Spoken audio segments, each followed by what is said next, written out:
Allez, c'est parti. J'espère encore une fois que tout le monde va bien. Donc bonjour à toutes et à tous, bienvenue dans ce nouveau Facebook Live Hebdo. Donc comme vous savez, je réponds en direct aux questions que vous vous posez sur le métier de business analyst et j'en profite pour vous dire, si vous voulez que j'aborde aussi certains sujets ou que je réponde à des questions que vous vous posez, vous n'hésitez pas à m'envoyer un mail ou un petit messenger, ou vous pouvez aussi utiliser le fil de l'événement pour écrire votre question et puis moi je prends les questions les plus récurrentes ou celles qui font le plus sens. Il y en a certaines parfois où moi-même je ne sais pas exactement quoi vous dire parce que je ne connais pas tout. Donc là, il faut que je me renseigne et j'envisage d'ailleurs parfois de faire intervenir des experts sur certains sujets. Peut-être que ça se fera sous un autre modèle sur Zoom et retransmis en direct sur Facebook. Je vous dirai tout ça pour l'instant. Alors je vois qu'il y a des petits coucous. Bonjour Jafar, bonjour Jean-Claude, réception OK, yes, et bonjour Paul Urbain. Super, merci de me faire un petit bonjour. Alors, comme je le disais, le live il sera en dispo en replay juste après, également sur YouTube, sans doute demain, ça dépend du temps que je mets. Voilà, donc je me présente rapidement pour celles et ceux d'entre vous qui ne me connaissent pas. Donc ceux qui sont en live actuellement, ils me connaissent, mais comme je sais qu'il y a du replay, voilà, je m'appelle Alice Vacchi, je suis business analyst depuis 2008, je suis fondatrice également du blog bestofbusinessanalyst.fr. que j'ai lancé il y a maintenant 20 mois, en septembre 2018. Et je suis également membre du conseil d'administration de l'IIBA chapitre France, International Institute of Business Analysis, depuis quelques mois également, depuis début 2020. J'en dis pas plus, je vous laisse regarder si vous êtes curieux mon blog. Il y a une rubrique qui explique mon parcours professionnel et vous verrez que je suis comme vous, c'est-à-dire en tout cas 99,9% d'entre vous sont des personnes qui sont reconverties après une première carrière qui n'était pas dans l'analyse métier. Eh bien j'ai suivi le même parcours. Ça fait 12 ans que je suis business analyst et auparavant j'étais contrôleur de gestion dans l'international. Voilà, donc aujourd'hui je réponds à la question de Jafar qui est présent aujourd'hui. Et sa question, c'est justement quelle question doit-on poser lorsqu'on est en phase de recueil des besoins? Alors, comme d'habitude, j'aime bien structurer un petit peu ma réponse. Donc, je vais vous faire d'abord un tout petit rappel sur la business analyst. Je le dis à chaque fois et parfois j'ai l'impression de me répéter un peu trop. Mais en fait, vu les questions que je reçois, je pense que c'est pas du luxe. Il y a encore beaucoup d'ambiguïté et d'incompréhension sur ce qu'est cette discipline. Donc, très bref rappel. Après, je vais vous expliquer l'importance du recueil de l'information et également, je vais parler de la notion d'élicitation. Je vais également, avant de répondre à la question elle-même, expliquer comment on fait pour planifier une séance d'élicitation ou de recueil des besoins. Et je vais vous expliquer aussi pourquoi je parle plutôt d'élicitation plutôt que de recueil des besoins. Après, on va rentrer dans le vif du sujet, mais il a bien fallu tout ce préalable pour y arriver. Quelles questions on pose pendant une séance d'élicitation ou de recueil des besoins?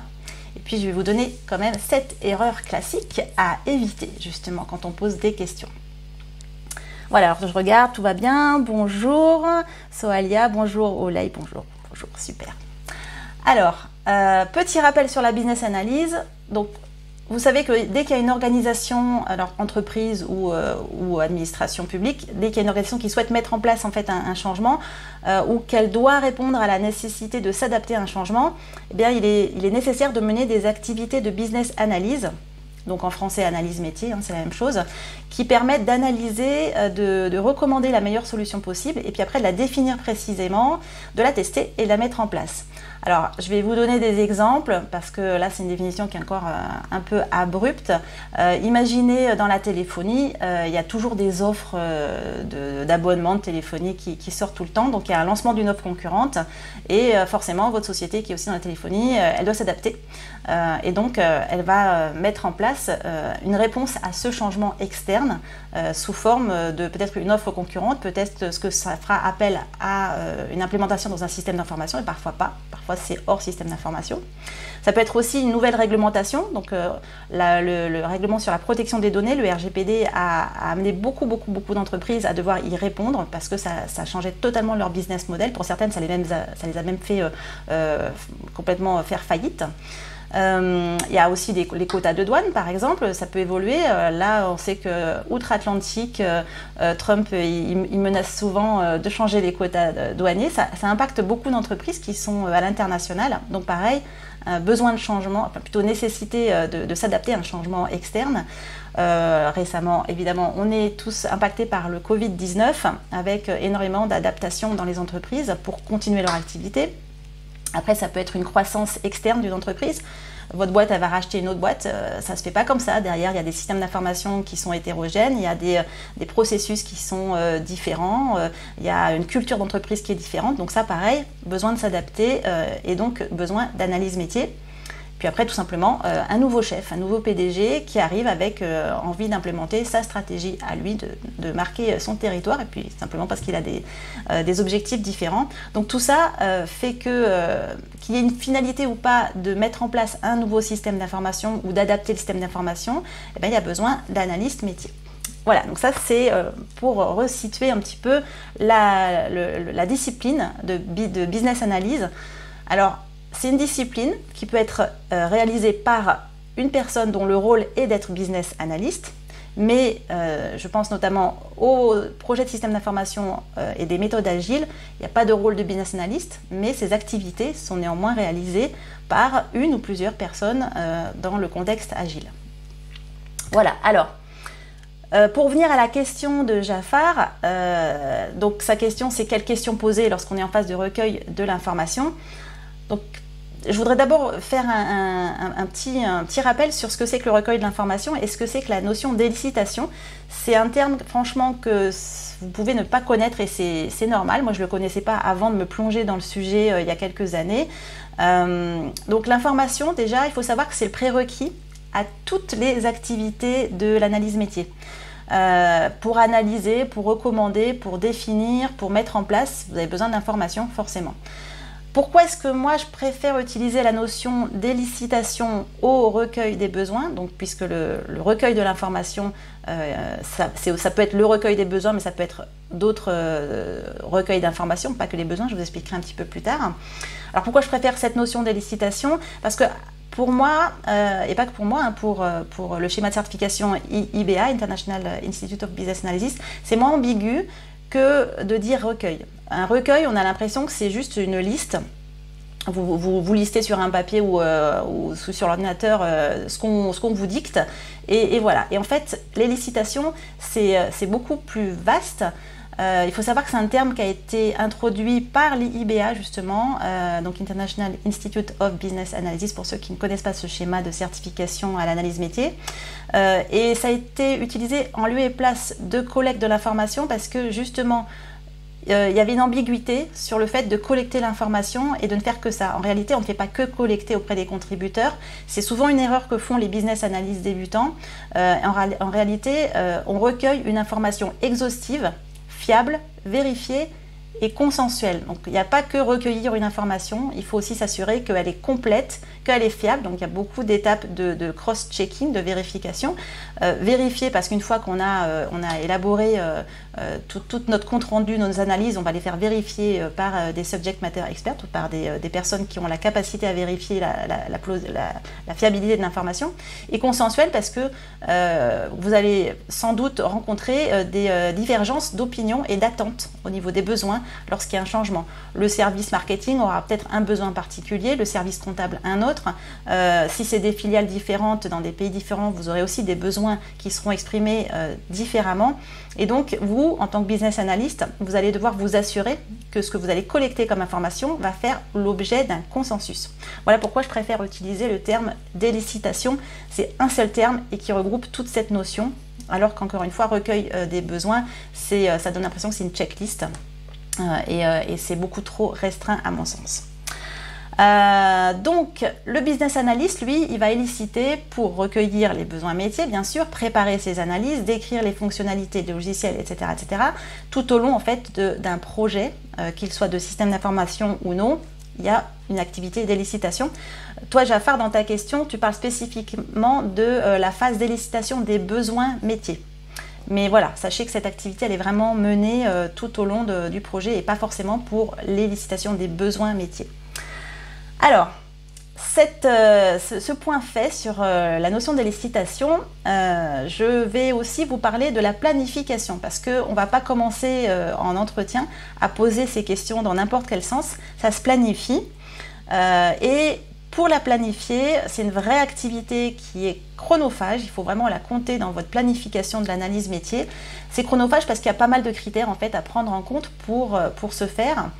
Alors tout d'abord, ça semble basique, mais malheureusement, ce n'est pas tout le temps pris en compte. Il faut que vous fixiez un objectif. Et cet objectif de séance d'élucidation, de recueil des besoins, elle va dépendre de la phase du cycle de vie de la solution dans laquelle vous vous trouvez.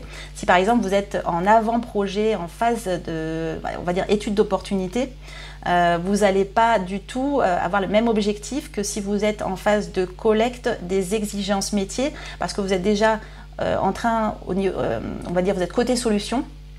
Donc vous avez déjà tout l'avant-projet qui a été fait, tout le cadrage qui a été fait, les spécifications générales et la vision de la solution du besoin qui ont été faits par peut-être d'autres business analysts, peut-être vous. Et vous êtes business analyst sur la partie solution, donc on sait dans quelle solution ce besoin va se traduire. Et donc vous allez faire également de l'élicitation pour concevoir fonctionnellement la solution. Donc il faut vous fixer l'objectif. Est-ce que c'est pour la phase pré-projet, cadrage, étude d'opportunité, de faisabilité? Est-ce que c'est pour le business case, qui est plutôt l'analyse financière? Est-ce que ça va être plutôt pour comprendre la vision générale de l'entreprise, la vision stratégique, qui est aussi très très importante? Est-ce que ça va être pour les spécifications fonctionnelles détaillées? Et donc là, vous êtes côté solution, vous allez devoir éliciter pour trouver les fonctionnalités et pour les décrire. Est-ce que vous êtes plutôt en train de faire de la conduite du changement? Et là, pareil, vous allez faire de l'élicitation. C'est pas juste de la formation utilisateur, hein, la conduite de changement, c'est bien plus important que ça. Donc voilà, première chose, fixez-vous un objectif à votre recueil des besoins, à votre élicitation. Et il faut que vous sachiez donc à quel moment du cycle de vie de la solution et du projet. Alors de la solution, c'est parce que après le go live, le lancement d'un projet, la solution informatique par exemple continue sa vie, elle va être opérationnelle et il va y avoir de la maintenance évolutive et corrective. Et donc là aussi, des business analysts qui vont faire du recueil de besoins. Donc sachez vous positionner déjà sur ce cycle de vie du projet et de la solution. Ensuite, sachez qu'en termes de contraintes à votre recueil des besoins, vous avez la méthodologie de gestion de projet. C'est toujours compliqué pour un business analyst qui a travaillé sur des projets gérés de manière traditionnelle, cycle en V, en cascade. Alors pour celles et ceux qui ne connaissent pas tout ça, c'est vraiment des notions de gestion de projet que j'aborderai pas en détail, mais qu'il faut connaître hein, quand on est business analyst. Eh bien, sachez que le recueil des besoins n'est pas le même parce que le périmètre n'est pas le même par rapport aux approches agiles. En approche agile, il y a des sprints, donc il y a des séquences, des itérations en fait, de temps courtes pendant lesquelles le business analyst va être focalisé sur, par exemple, une fonctionnalité, ce qu'ils appellent des user stories. Et donc l'élicitation, la collecte de l'information va être vraiment focalisée sur une portion parfois très restreinte de la solution, contrairement aux méthodes traditionnelles où vous aurez en général le périmètre entier de la solution qui devra être élicité. Et même si c'est des méthodes traditionnelles, vous avez parfois une dose d'incrément, donc ça veut dire que la solution elle n'est pas déployée d'un seul coup, on va faire des lots, on va les prioriser. Et donc cette notion de gestion de projet est très importante pour que vous, business analyst, vous puissiez cadrer le type d'information que vous allez solliciter et surtout le périmètre. Après, une autre contrainte qui est très importante, c'est l'identification des contributeurs et des contraintes en fait qui entourent le recueil des besoins. Parce que vous allez solliciter ces contributeurs. Les contributeurs, c'est ce qu'on appelle aussi des subject matter experts, des experts, des gens c'est des sachants, des gens qui connaissent par exemple parfaitement, c'est des comptables par exemple, ça peut être des logisticiens, ça peut être quelqu'un qui est spécialisé dans les réglementations internationales, ça peut être une administration que vous allez solliciter pour comprendre ses besoins, ça peut être un expert en aéronautique, en loisirs, selon le secteur d'activité de votre organisation cible. Donc ces contributeurs, quand vous allez les solliciter, vous allez devoir prendre en compte leur localisation déjà géographique. C'est quand même assez fréquent sur les gros projets d'avoir des contributeurs qui sont dans le monde entier, qui peuvent être aux États-Unis, en France, en Afrique, à Singapour, un peu n'importe où. Donc déjà, si vous voulez les solliciter un par un c'est déjà un peu compliqué parce qu'il faut voir parfois le décalage horaire. Moi, ça m'est arrivé de travailler dans des croisières. Donc mes contributeurs, c'était des marins. Ils étaient sur les bateaux et le bateau, il bouge tout le temps. Donc la veille, il se trouve près de, je sais plus où, à Bali par exemple, et le lendemain, il est dans un autre fuseau horaire. Donc il faut vraiment réfléchir à ces contraintes géographiques. Où sont vos contributeurs? Ensuite, évidemment, la langue. Tout le monde ne parle pas votre langue natale. Et donc, bien que l'anglais soit effectivement extrêmement utilisé quand on est business analyst, et d'ailleurs, c'est important à savoir, il y a des business analysts qui ne sont pas très à l'aise avec l'anglais. Ça va vous fermer beaucoup de portes parce que réellement, l'anglais, même si c'est pas parlé, ça sera au moins écrit. Donc, c'est une compétence quand même à avoir. Donc la langue, écoutez, si vous devez faire des ateliers de travail avec même 2 pays seulement, hein, en anglais, est-ce que vous avez la capacité à exprimer tout ce que vous voulez dire, donc à poser des questions avec les subtilités du langage, et est-ce qu'en face de vous, vos contributeurs, ils auront la capacité à comprendre ce que vous voulez? Je peux vous assurer, c'est pas du tout anecdotique. Moi, ça m'est arrivé juste avec l'Allemagne et la France. Donc les Allemands, ils parlent anglais en général mieux que les Français, mais certains de mes contributeurs, c'était des Allemands, des techniciens, on va dire opérationnels, qui ne maîtrisaient pas vraiment l'anglais. Ils avaient beaucoup de mal. Donc, coup de bol, je parle aussi allemand, donc j'ai pu échanger avec eux. Mais au lieu de passer une journée sur un sujet, on peut passer 2 jours. Donc voilà, la langue très importante. Il ne faut pas hésiter à se faire, évidemment, aider si nécessaire, hein, par un traducteur. Ça peut arriver, parce que là, je parle de l'anglais, mais ça peut être parfois des langues plus compliqué à parler de manière naturelle, on va dire, à l'école. On ne l'apprend pas forcément à l'école. Donc voilà, une autre contrainte à prendre en compte. La disponibilité aussi du contributeur, parce qu'un contributeur, par défaut, il ne travaille pas forcément sur votre projet. Il a sa vraie vie professionnelle à côté, il a ses propres contraintes, ses propres deadlines, sa charge opérationnelle. Il peut être aussi en congé, il peut avoir un changement de poste de prévu. Donc il faut aussi que vous vous renseigniez sur sa disponibilité. C'est pas parce que dans votre planification, vous avez prévu de le voir à partir de mi-juin que lui, il est disponible mi-juin. Donc voilà, pourquoi ça se planifie aussi un recueil de l'information. Après, il y a également une contrainte hiérarchique parce que, bien entendu, vos contributeurs ne sont pas forcément les subordonnés de la même équipe où vous travaillez. Donc, il y a tout un processus pour faire connaître votre projet, votre position en tant que business analyst, déjà auprès des managers, pour qu'ils sachent que vous allez solliciter des gens de votre équipe, de son équipe, pardon, et qu'il les libère à certains moments clés du projet, par exemple. Donc c'est aussi pour ça que c'est important de planifier. Et puis également au niveau budget, vous verrez certains gros projets, et c'est assez fréquent, le budget sur lequel vous travaillez, enfin le projet sur lequel vous travaillez a un budget et également un budget qui correspond à la phase de recueil de l'information, de la business analyse, et le contributeur va vous dire « Ok, c'est bon pour vendredi de 9 à 11, je pointe sur quel budget ?» Donc c'est à vous de donner parfois les codes du budget pour qu'il puisse intervenir s'il n'a pas le code du budget. Parfois ça peut être quelque chose de contraignant. Excusez-moi, j'ai un chat dans la gorge. Je bois un petit peu. Le fait de parler tout le temps, ça assèche. Alors, également, on a quelque chose d'important, c'est la confidentialité. C'est pas anodin. 80% des business analysts sont des prestataires. Donc vous n'êtes pas interne à l'entreprise, et donc pour planifier certains workshops, il y a cette notion de confidentialité à aborder. Je prends un exemple. En tant que business analyst, j'ai dû aller faire des ateliers de travail avec d'autres fournisseurs. Et il y avait parfois des conflits d'intérêts entre fournisseurs qui avaient, on va dire, le même catalogue de services.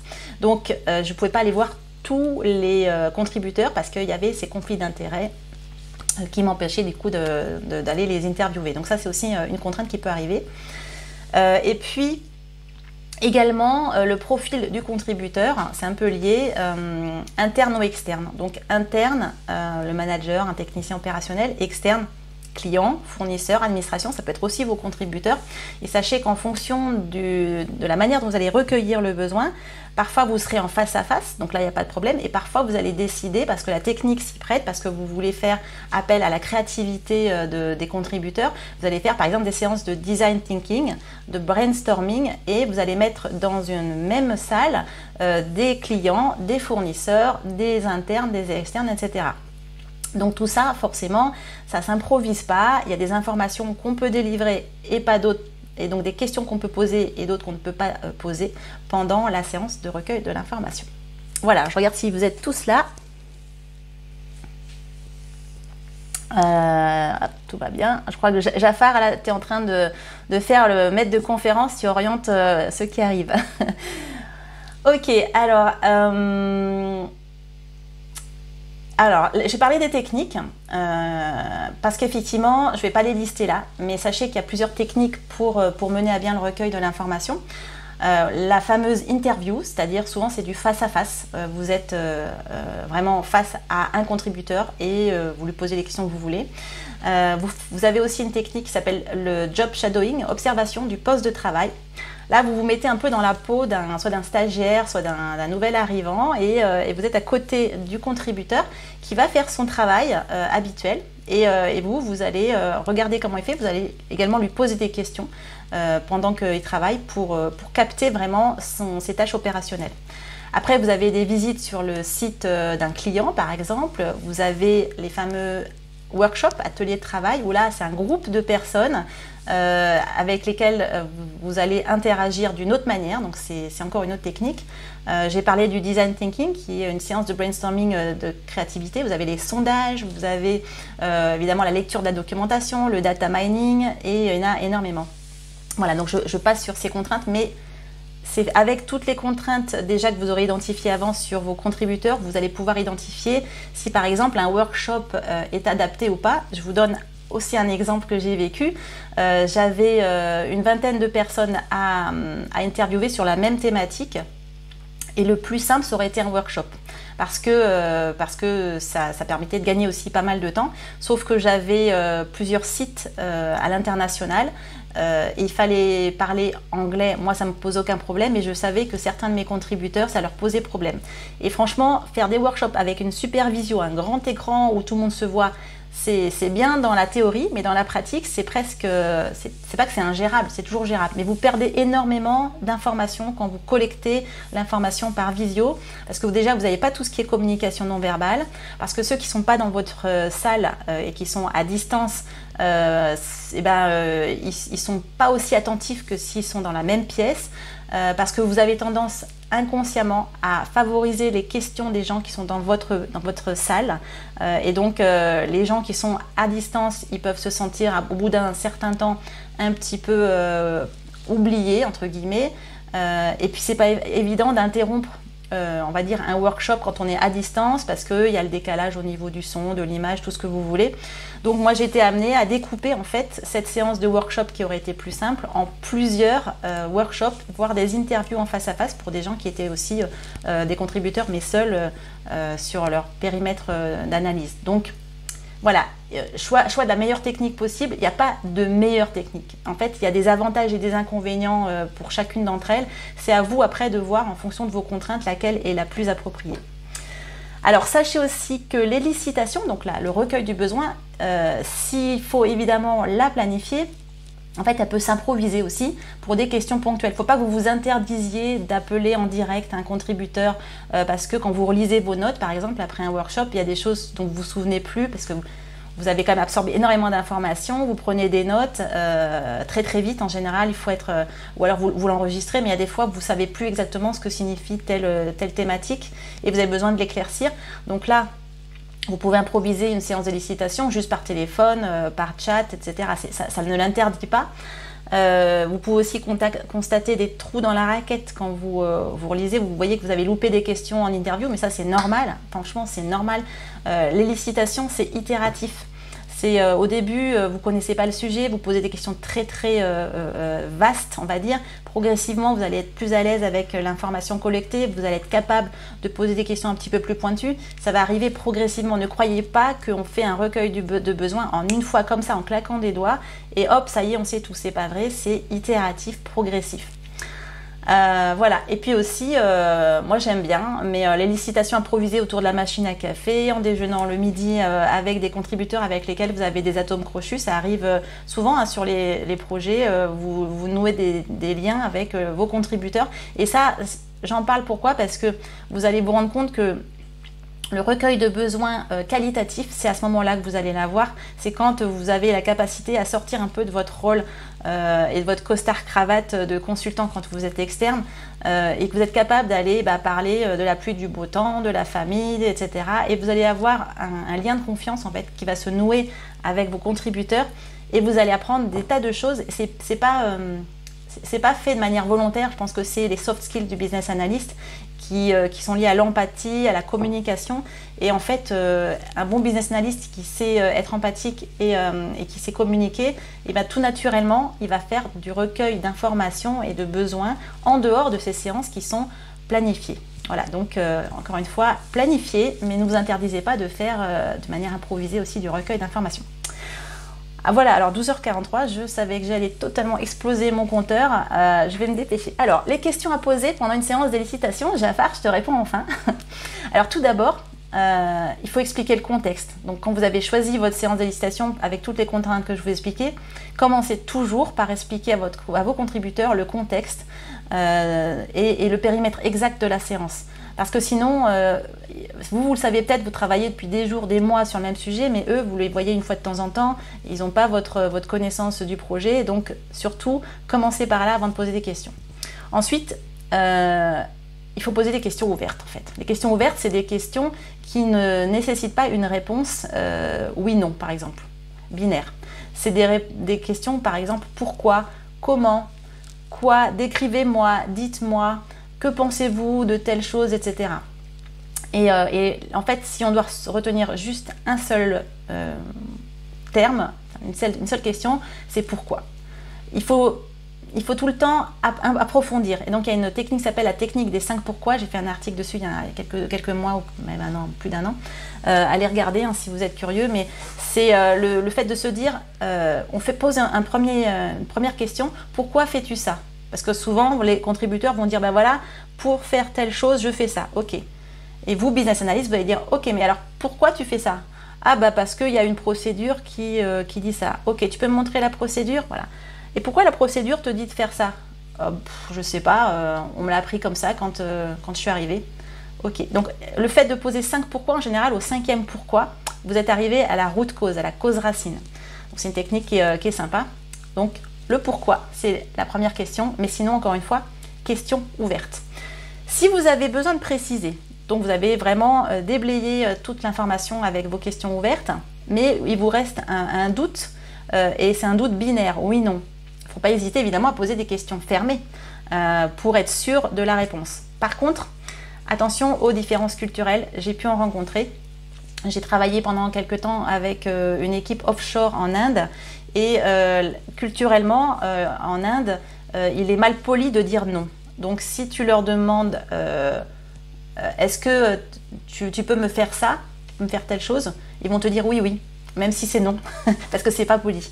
Donc voilà, il y a des différences culturelles qui peuvent arriver et quand on travaille à l'international, bien entendu. Donc question fermée, oui, juste pour préciser, tout en étant un peu vigilant à la fin. Je l'ai déjà dit aussi tout à l'heure, mais c'est très bien aussi de se mettre dans la peau d'un nouvel embauché ou d'un stagiaire qui doit apprendre le métier du contributeur. Ça vous permet déjà d'avoir une capacité d'empathie et vraiment de vous rendre compte des problématiques qu'ils peuvent rencontrer eux au quotidien et donc de poser les bonnes questions. Imaginez que c'est vous qui devez faire le travail du contributeur demain. Vous allez être plus apte à poser les bonnes questions. Après aussi un truc à faire, c'est pas vraiment une question, mais c'est recentrer sur l'objectif. Donc quand vous avez planifié, vous savez quel objectif vous devez rencontrer. Par exemple, vous devez collecter un besoin juridique. Vous savez qu'il y a une contrainte fortes sur le RGPD par exemple, le règlement sur la protection des données, et donc vous allez aller rencontrer, je ne sais pas moi, le juriste de l'entreprise. Et vous voulez savoir ça pour votre projet en particulier, qui va être, je ne sais pas, une application web pour le département, je sais pas, qui vend tel produit, j'en sais trop rien. Et donc vous allez voir pour cet objectif-là et peut-être sur un produit en particulier et même pour un pays en particulier. Donc quand vous allez voir le juriste, et parfois, eh bien, ça peut arriver, hein, à force de poser des pourquoi, d'essayer de se mettre à sa place, etc., et ben ça peut un petit peu dérailler ou aller sur des pistes un petit peu en dehors de votre objectif. Il faut que vous l'ayez toujours en tête, cet objectif. Donc n'hésitez pas, lorsque la discussion a l'air de s'écarter, de ramener poliment vers l'objectif, aussi parce que le contributeur a tendance à parler de ce qui l'intéresse lui, en tout cas ce qui est important pour lui, mais ce n'est pas forcément important pour votre projet. Donc parfois, il va être amené à parler d'autres choses, aussi parce qu'on est tous humains et qu'un contributeur qu'on vient interroger, ben déjà, beaucoup aiment bien en fait, parce qu'on s'intéresse finalement à leur boulot, c'est pas si fréquent que ça en entreprise. Donc quand il y a un lien comme ça qui se crée entre le business analyst et le contributeur, ben, il a envie de vous parler de tout, de ses problèmes, etc. Donc poliment, vous le redirigez un petit peu vers l'objectif en disant ok, ben, par contre j'ai bien noté, on en reparlera si tu veux un peu plus tard. Ne coupez pas court, soyez pas abrupt, parce que sinon le contributeur il peut se sentir voilà, un petit peu mal considéré, il peut avoir l'impression aussi d'avoir mal fait, donc restez toujours amical en expliquant que si besoin est, vous reviendrez sur le sujet. Aussi, parfois une erreur que je peux rencontrer sur certains projets, c'est des professionnels en fait qui se sont reconvertis, par exemple alors moi j'étais contrôleur de gestion pendant 9 ans, mais ça peut être quelqu'un qui était dans la vente avant ou dans le marketing, et parfois quand un recueil de besoins se fait sur un sujet que lui connaît, parce qu'il l'a fait quand il n'était pas business analyst, il a tendance à, dans sa tête, en fait, anticiper les réponses de son contributeur et parfois couper court à certaines discussions, conversations, parce qu'il pense vraiment connaître le sujet. Et comment ça va se passer en général? Le contributeur en face, il va se dire oups, le business analyst il connaît, donc je vais pas l'embêter avec tous les détails. Et en fait, vous allez vous priver d'énormément d'informations, parce que sachez bien que moi qui étais contrôleur de gestion dans des boîtes, je peux aller dans une autre entreprise, ça sera d'autres problématiques, même si le fond existe, le fond métier, contrôleur de gestion existe, c'est très différent d'une boîte à l'autre. Donc on apprend toujours des choses différentes, et donc ne coupez pas systématiquement la parole, ou alors en disant, c'est plus subtil, en disant ah ouais je vois bien ce que tu veux dire, ah ouais moi aussi à l'époque quand je faisais ça, ça. Bon, c'est super, ça donne un échange, un rythme à la discussion en face à face, mais ça empêche votre contributeur de s'exprimer. Et ça, c'est des causes parfois très fréquentes où on n'arrive pas à collecter une information exhaustive juste à cause de ce petit détail. Alors maintenant, on va terminer avec les 7 erreurs classiques à éviter. J'en ai abordé pas mal. Tout d'abord, la première erreur, c'est de lister tout ce que disent vos contributeurs sans les vérifier, sans chercher de consensus avec d'autres besoins, sans cross-checker. Ça, c'est fréquent chez les business analysts débutants. Ils prennent en note, en fait, tout ce qu'on leur dit. Et en fait, c'est vrai qu'au début, quand on commence, on ne connaît pas le secteur d'activité, on ne connaît pas l'entreprise, on ne connaît pas son métier. Et on a l'impression que tout le monde sait mieux que soi-même. Donc, l'erreur que fait souvent un business analyst débutant, c'est de prendre en note en se fiant totalement à ce qu'on lui raconte, sans cross-checker, sans chercher de consensus. Une autre erreur, c'est vous ne comprenez pas tout, ce qui est normal, encore une fois, on ne peut pas tout comprendre, on n'est pas des experts dans tout, mais vous laissez le flou artistique perdurer. Sachez que si un point semble obscur, mais qu'il n'est pas impactant pour la séance de recueil de besoins en cours, sachez dire ok, j'ai bien noté ce point là, par contre on sort un peu d'autres objectifs, donc ce que je te propose c'est qu'on fera une séance dédiée à ça, spécifique à ça plus tard, donc vous le notez, ce qui permet d'être aimable aussi avec vos contributeurs qui prennent du temps pour vous expliquer, mais ça vous permet aussi d'aller creuser le besoin dans une autre séance. Et donc encore une fois de ne rien laisser d'ambigu. Si par contre en séance il y a un point que vous ne comprenez pas et vous sentez bien que dans les débats c'est important, tant pis, n'hésitez pas à sortir un petit peu de, de la planification de votre agenda. Si c'est 5 minutes de plus, ça vaut la peine de passer 5 minutes de plus. Si c'est beaucoup plus sur une séance de 2 heures, là, faites une séance à part. Mais n'acceptez pas de ne pas comprendre. Vous devez comprendre, sinon vous passerez à côté de certaines choses. Et j'ouvre une parenthèse, ça m'est arrivé je ne sais pas combien de fois d'avoir des chefs de projet très dans le pilotage qui me disent « Ouais, mais toi, tu n'as pas besoin de connaître ça, tu travailles sur tel lot, tu n'as pas besoin de connaître ça, laisse tomber. » Et moi, je sais que c'est important parce qu'il y a toujours des corrélations entre tous les sujets métiers. J'allais quand même à fond dans le sujet et c'était à la fin le chef de projet qui me disait bah, heureusement que tu as creusé parce qu'effectivement on aurait complètement loupé l'analyse conceptuelle. Donc il faut que vous compreniez tout, alors pas tout comme un expert, mais en tout cas que vous sachiez quand vous écrivez, quand vous reprenez vos notes et vous faites la conception de la solution, quand vous écrivez vos phrases, s'il y a une phrase qui vous semble ambiguë, vous n'êtes pas sûr de comprendre, il y a un problème. Il faut la creuser en recueil de besoins. Une autre erreur, troisième, c'est dans les ateliers de groupe. Il est tentant de n'échanger qu'avec ceux qui vous répondent. Donc, mettons qu'il y a 10 personnes dans la salle, il y a toujours des gens qui sont plus timides, qui sont un petit peu introvertis. Et c'est parfois des gens qui connaissent énormément de choses. Il va falloir aller les chercher. Donc, n'interagissez pas qu'avec ceux qui vous répondent. Sachez repérer en fait celles et ceux qui sont plus en retrait, en lui disant bah, tiens écoute je te vois pas parler, est-ce que tu as une remarque à faire, qu'est-ce que tu penses de ce qu'on a dit, etc. Donc vraiment interagissez avec tout le monde.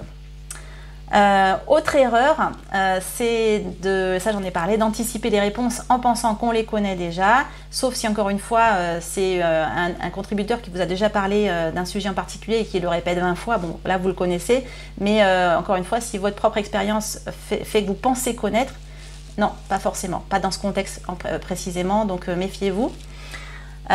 Autre erreur, j'en ai aussi un peu parlé, mais c'est de manquer d'implication personnelle, manquer d'empathie et entre guillemets de faire le consultant avec costard cravate, si je puis dire, d'aller faire animer vos séances, prendre des notes, mais sans chercher de lien avec vos contributeurs. Encore une fois, plus on a de contacts amicaux, plus on contacte d'informations qualitatives précieuses. Donc, essayez de vous laisser aller. Ensuite, une autre erreur, c'est de ne poser que des questions fermées. On en a parlé. Il faut des questions fermées pour préciser un point ambigu, mais en général, une séance de recueil d'informations est composée essentiellement de questions ouvertes. Et puis, également, ne pas oser montrer que vous n'avez pas compris quelque chose. Ça, c'est beaucoup l'erreur des débutants. Ils savent qu'ils ont des lacunes, mais en même temps, quand on est consultant, à 80% des fois, un business analyst est consultant externe, on n'ose pas montrer qu'on ne sait pas. Donc oui, on acquiesce et puis en fait on ne comprend rien. Et là c'est vraiment le piège absolu pour un business analyst, il faut que vous compreniez. Voilà. N'hésitez pas à me renvoyer par mail, Messenger ou dans le fil de l'événement d'autres questions qui peuvent faire l'objet d'autres lives. Avant de terminer, petit rappel aussi, ceux qui sont abonnés à ma newsletter, ils ont reçu des informations sur la prévente de la formation Devenir Business Analyst en système d'information, les fondamentaux. N'oubliez pas que ça se termine ce dimanche, le 31 au soir. Donc c'est une prévente qui est donc la formation en elle-même, elle est à peu près à 30% tournée. Donc vous avez 30% des modules qui sont déjà en ligne. Le reste va arriver d'ici fin juillet. Donc forcément, comme c'est un pré-lancement, c'est avec un tarif exceptionnel, spécial, parce que je ne peux pas vous demander de payer le prix que paieront les personnes qui souscriront, qui s'abonneront plus tard lorsque la formation sera complète. Et puis ça me permet aussi d'avoir une petite promotion d'élèves restreintes avec lesquels je peux interagir au début et que je peux aider plus facilement. Donc voilà, n'oubliez pas, dimanche 31 mai, c'est la deadline pour s'inscrire à la formation. C'est une formation aussi pour répondre à certains qui me demandent si c'est certifiant. Ce n'est pas certifiant, c'est qualifiant. Donc ça veut dire que c'est opérationnel. Et d'ailleurs, ça aborde en détail aussi toutes les techniques d'élicitation, d'analyse des contributeurs, etc. Donc si vous avez besoin de connaître ces fondamentaux, c'est aussi dans cette formation. Voilà, je regarde. Est-ce qu'il y a des questions très claires? Ah super, j'aime bien voir ça, je me dis ça va, j'ai pas bossé pour rien ce matin, parce que j'ai bossé. Tous les jeudis matins, en fait, je bloque ma matinée et j'écris le contenu du live. Et je suis contente quand je vois que tout le monde a compris, donc c'est chouette. Voilà, je vais vous laisser déjeuner pour ceux qui sont sur le même fuseau horaire que moi. Merci d'avoir participé à ce direct. Et puis le replay sera disponible donc sur Facebook d'ici quelques minutes. Sur YouTube, le temps de le faire, le montage, ça prend un peu de temps également. Je vous demande aussi, si vous avez aimé, de le liker, de le partager pour qu'on réussisse en fait à constituer une communauté de business analysts francophones. J'essaye vraiment de communiquer au maximum pour que les business analysts francophones se regroupent au sein d'une même plateforme, que tout le monde échange. C'est pas évident. Je sais qu'il y a un certain nombre d'entre vous qui m'ont posé la question. Je suis au Bénin, je suis au Sénégal, je suis au Maroc. Comment je peux faire pour avoir une communauté dans mon pays? Faut faire comment en fait? Il faut je sais pas, il faut faire un site, un blog, il faut aller sur LinkedIn. Et moi, je peux relayer vos besoins de créer une communauté locale, si vous voulez. Mais il n'y a pas 36 solutions, il faut du boulot et s'accrocher et persévérer. Donc voilà, donc liker, partager, ça permet de faire grossir cette communauté. Pour le prochain live, c'est jeudi prochain. Vous pouvez me poser vos questions, toujours pareil, via Facebook, les formulaires de contact, le mail, etc. Et je répondrai à celles qui ont été le plus demandées ou qui seront les plus pertinentes pour ce métier. Voilà, je vous dis au revoir à tout le monde et un petit coup d'œil sur le monitoring. Je vous en prie à tous, j'étais heureuse de le faire avec vous. À bientôt et puis bon appétit pour celles et ceux qui n'ont pas encore déjeuné et c'est mon cas. Au revoir.